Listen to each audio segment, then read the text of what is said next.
I'm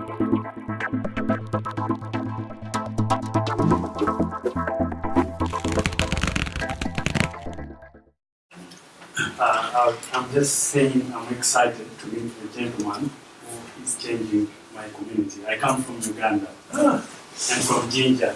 No, I remember you. So literally, I have seen quite a lot of women educating their children. I can say that personally I'm an example, and literally this is why I have focused on supporting women in my life for everything that I do, because I see the work that has moved. I have visited social business offices in Uganda, and literally I was like, who is the gentleman behind FINCA? I mean, moving in the villages and the villages saying, let's go to this is actually the main source of our money. They don't have many strings attached to it. They have very much systematic system, and everyone is excited to go to FINCA, and I'm like, wow, I wish at one time I would meet the gentleman who is doing this so much work. Well, we're going to take a selfie. This is I'm excited. Thank you. Anyone else? Sure. Thank you. I'm very honored to get to speak. Obviously, my guys, I don't know really well. I think I'm writing part of it. Yeah. So, to what extent do you think that is actually creating more gaps between the poor and the ultra poor, especially in places, not outside of Jinja, but in Karamocha or way farther out. Yeah. And where there really might be a need for a grant-based graduation model or something else. Yeah. And so to what extent is adding lending actually possibly increasing poverty gaps?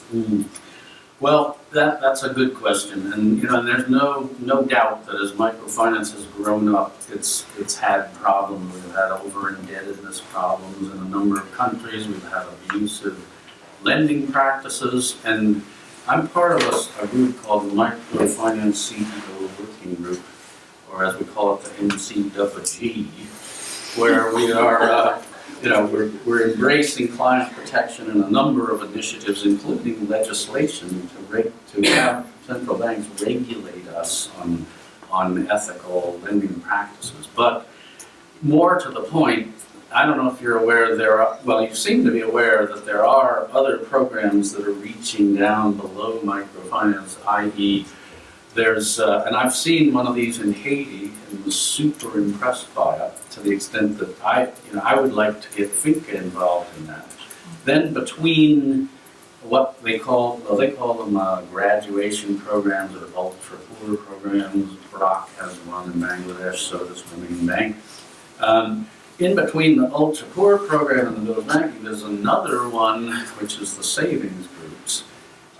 So FINCA has a giant diaspora, so I have people working in the savings group and also in ultra poor in other organizations. So while I'm in my next phase of my journey where I don't have operational responsibility, I can go out and make work for my team by scouting out new opportunities like that. But it's absolutely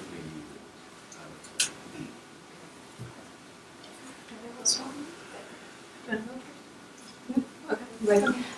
Yeah, I was wondering whether you could talk a little bit maybe about the more critical or negative experience as well, because it sounded now as if all the cases worked out and whenever you gave the money to the women, then they were empowered and they gained more decision-making power. But I think there's a lot of cases where this actually did not happen because in the end it was still the man in the household making the main decisions. Mm-hmm. So I'd like.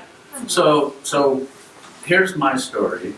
You can believe me or not, because we didn't document stuff and we didn't study it back then because it was so obvious that the impact was almost immediate and the delta, just putting capital into this capital-starved environment, we got huge impacts on it. We used to have a model where the women would save in the village bank. And often they would end up having 10 times the savings than the loans that we were putting into them, and they would lend amongst each other. So they really did make it work like a regular bank way of net savers and net borrowers.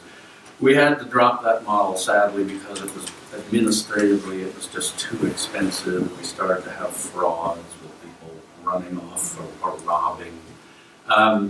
But so I guess my point is, you know, as a pioneer who was there in the early days, I promise you, it really was an incredibly powerful intervention. It still is, I believe, just like, I mean, everybody needs financial services, right? But we have to be much more careful now because there's so much microfinance. Everyone's doing microfinance. Telcos are making small, very expensive loans through their networks, payments providers, retailers, even I've even seen utility companies that are pushing credit through their networks because microfinance demonstrated the poor are creditworthy. You know, they repay, they can borrow and repay.